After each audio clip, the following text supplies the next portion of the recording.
மத்திய பாஜக அண்ணாமலையை தனி கட்சி துவக்க தூண்டுகிறதா அப்படின்னு ஒரு கேள்வி எழுதி இவங்களே சொல்றாங்களா? நீ தனி கட்சி ஆரம்பிப்பா, நீ தனி கட்சி ஆரம்பிச்சு போட்டி போடு, உனக்கு இங்க வேலை இல்லை, இங்கே நாங்க பாத்துக்கிறோம். அப்போ கூட்டணி கணக்குகள் என்ன ஆகும்? கரெக்ட். ஏன்னா மெகா கூட்டணின்னு சொல்றாங்க. மெகா கூட்டணி அமைச்ச மாதிரி நமக்கு இப்போ வரைக்கும் ஒரு சிக்னலும் கிடைக்கல. அண்ணாமலை திமுக பக்கம் போக மாட்டார், ஆமா, காங்கிரஸ் பக்கம் போக மாட்டார், பிசிக பக்கம் போக மாட்டார்.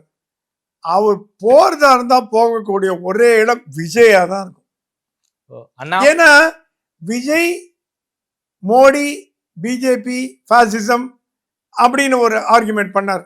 அண்ணாமலைட்ட அந்த பாசிசம், பிஜேபி, மோடி அதெல்லாம் வேகாது. ஏன்னா அவர் தனியா வந்துட்டார். இல்ல சார், அண்ணாமலை விஜய் ஏத்துப்பாரா? நான் தான் முதல்வர் வேட்பாளருங்கிறாரு விஜய். அவர் அண்ணாமலை முதல்வரா வரணும்னு எங்கான சொல்லிருக்காரு ஏதாவது? இல்ல சார், எங்கேயும் சொல்லல சார். சொல்லவே இல்லை சார். அண்ணாமலையுடைய ஸ்டேச்சர் வேற சார், விஜயோடைய ஸ்டேச்சர் வேற சார். அண்ணாமலைக்கு இப்போ இந்த பீரியட்ல அவருக்கு எம்எல்ஏ சீட்டு கூட கிடைக்க போறது. இவர் கொடுத்தாலும் வாங்க வேணாம்னு சொல்ல போறாரு. பிஜேபியில கொடுத்தாலும் வேணாம்னு சொல்ல போறாரு. ஏன்னா அவருக்கு ஒரு சுயமரியாதை. அதிமுக தேவையில்லை நாளைக்கு ஜெயிச்சார்ப்பா அண்ணாமலைன்னு சொல்லுவாங்கன்ற ஒரு நோக்கத்துல வேண்டாங்கன்னு சொல்லிட்டார். கேம்பெயின் மட்டும் போறேன். இப்போ நான் ஏன் 2 மாசம் சொல்றேன்னா, இந்த கேம்பெயின் கமிட்டி தலைவராக அண்ணாமலையை போட்டாலாவது அவருக்கு ஒரு திருப்தி வரும். அதுவும் பாஜக பண்றதா இல்ல.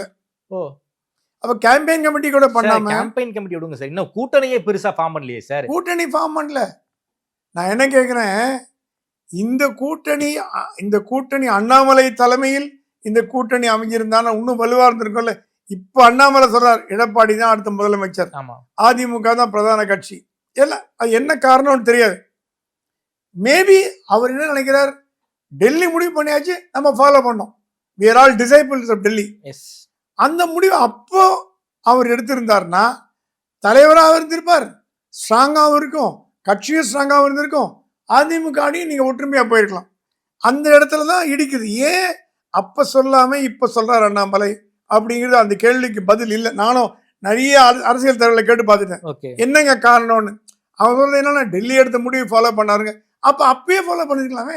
அப்போ டெல்லி தப்பான முடிவு எடுத்துட்டாங்க. அப்ப டெல்லி தப்பான முடிவு எடுத்து, ஏன்னா 400 ஜெயிச்சிருவோம், தமிழ்நாடு நமக்கு தேவையில்லைங்க ஒரு மைண்ட் செட்ல இருந்தாங்க. கரெக்ட்.